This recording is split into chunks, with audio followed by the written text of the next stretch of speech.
The Lord be with you. And with your spirit. A reading from the Holy Gospel according to Matthew. Glory to you, O Lord.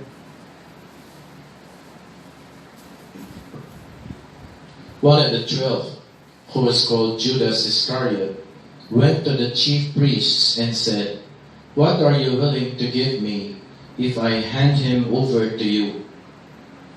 They paid him 30 pieces of silver. And from that time on, he looked for an opportunity to hand him over.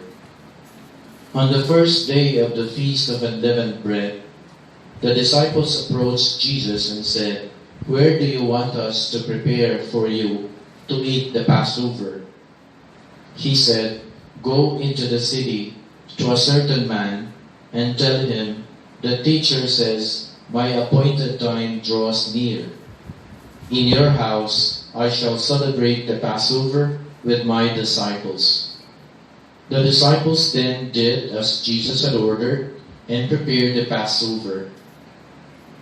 When it was evening, he reclined at table with the 12. And while they were eating, he said, "Amen, I say to you, one of you will betray me." Deeply distressed at this, they began to say to him, one after another, "Surely it is not I, Lord." He said in reply, "He who has dipped his hand into the dish with me is the one who will betray me. The Son of Man indeed goes, as it is written of him. But woe to that man by whom the Son of Man is betrayed. It would be better for that man if he had never been born." Then Judas, his betrayer, said in reply, "Surely it is not I, Rabbi." He answered, "You have said so." The Gospel of the Lord. Praise to you, Lord Jesus Christ. Good afternoon. Human psychology tells us that the way we look at others depends largely on the way we look at ourselves. And therefore, if I begin to love myself, to take care of myself, then I begin to love other people and to take care of other people. And this was in fact the basis for the exhortation of Jesus, "Love your neighbor as you love yourself." We always start with the way we look at ourselves. And then, the moment we treat other people, oftentimes it is a matter of projection. We see in them what we see in us. Or, we would like to see in them what we would also like to see in us. And we hate to see in them what we also hate to see in us. This is a matter of projection. So that's the way we oftentimes deal with people. But there is also another way, another basis for the way we deal with others. And it is by way of looking at our own identity, who we are. Who we are. For example, I act according to who I am. If there is a house on fire and I were the fireman, then I would begin to put out the fire. But if I were a journalist and I see the house on fire, then I would begin to report and investigate and then report the news about the house on fire. That means to say that I deal with people, I act according to who I am. So the first thing is, I deal with others the way I look at ourselves, the way I look at myself. If I love myself, then I would also love others. If I take care of myself, I take care of other people. A matter of projection. But also, I would deal with a certain event I will deal with a certain person precisely on the basis of who I am. And therefore, there are people who would deal with others functionally, like they function as a doctor, and face-to-face with other people, they look at others as patients, and the person is always a doctor. So I'm always a doctor to you. Or I'm always a teacher to you. I'm always an engineer to you. I'm always a lawyer to you. And therefore, there's always that sense of connection to my own identity. There is a third way, however, of dealing with people. And it would be the way I look at them, who they are. If you are my teacher, then I look at you as my teacher. If you are my father, I look at you as my father. If you are my friend, I look at you as my friend. Based on the way I look at you and the way you are to me. Who you are to me and what you are to me. That is on the level of importance, on the level of significance. And this is how exactly Judas Iscariot would begin to deal with Jesus. In the first place, Judas Iscariot looked at himself as somebody who would benefit from Jesus. And who was he? He was the treasurer. So he was dealing with Jesus only on that basis.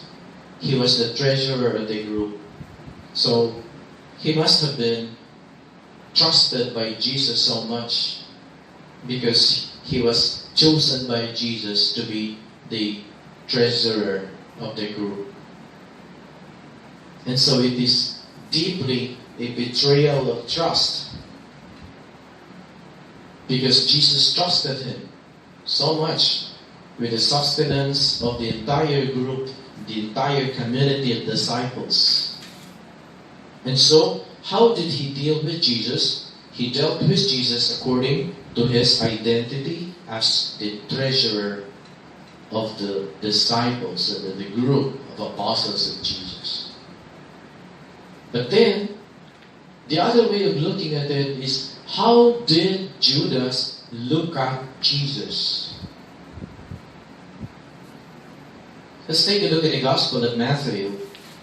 In the Gospel of Matthew, when Jesus said, "One of you will betray me," the apostles, the disciples of Jesus, the 12, the 11 of them started one after another asking the Lord, "Surely it is not I, Lord." How did they address Jesus? They addressed Jesus as Lord. And lordship is very high.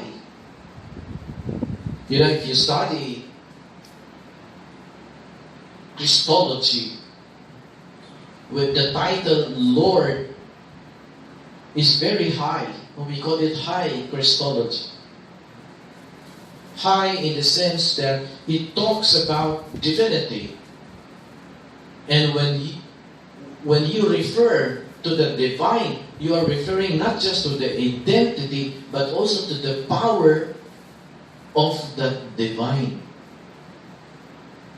The divine being, the power.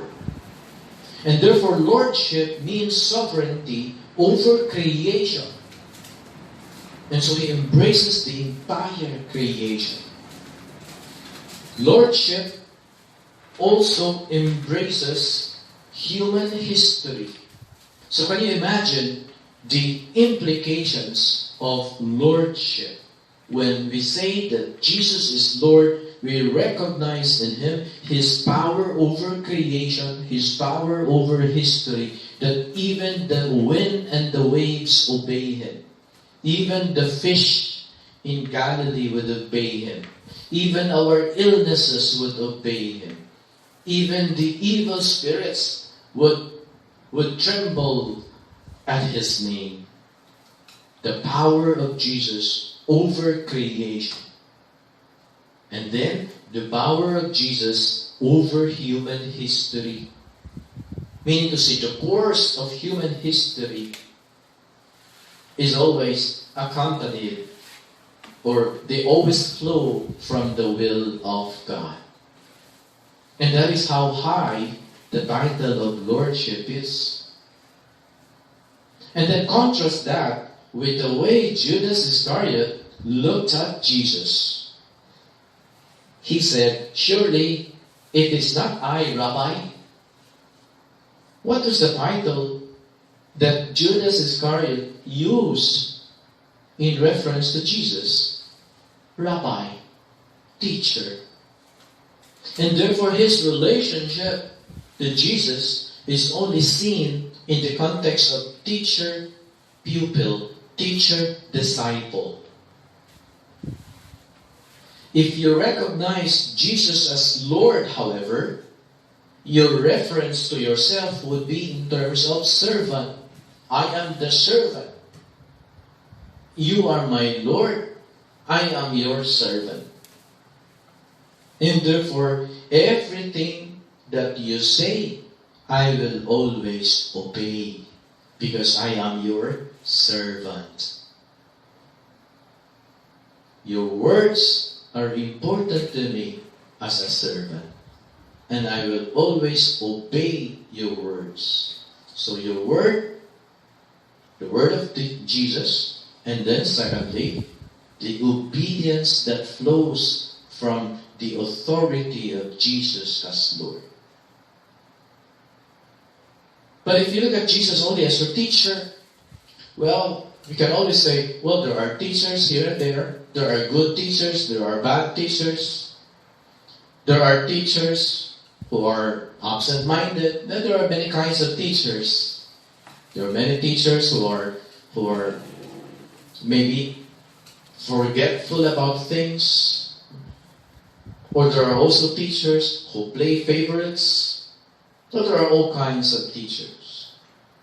And therefore, when you say Jesus as Rabbi, remember in the time of Jesus there were many teachers who called themselves Rabbi or teacher, the title teacher.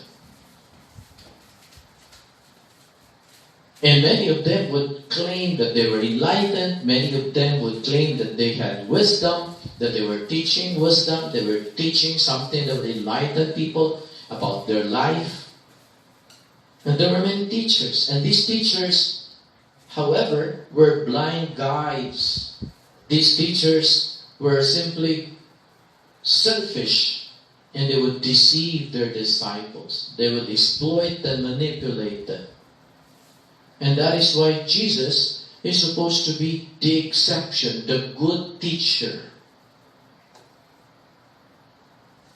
Now, who are you to that teacher? You are the student. You are the disciple. Well, there are also good students and bad students. There are students who are very diligent.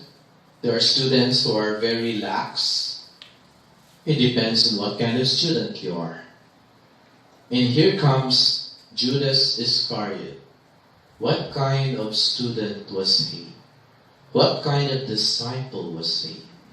He betrayed the teacher.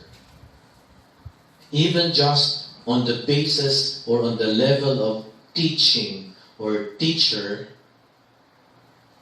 Judas should have already respected his teacher, his good teacher, who taught by example and who taught with power and wisdom. Even that should have already been enough on the part of Judas to respect, to accord him that reverence, to accord him that sense of respect for the teacher. But perhaps Judas Iscariot must have had some other experiences with teachers, and he looked at Jesus as simply one of those passing teachers. Friends, brothers and sisters, if we look at Jesus as our Lord and Master, our Lord, then we are supposed to act as His servants. In the end, we will ask ourselves, how do we serve the Lord? Or maybe we can ask ourselves, how better else can I serve my Lord?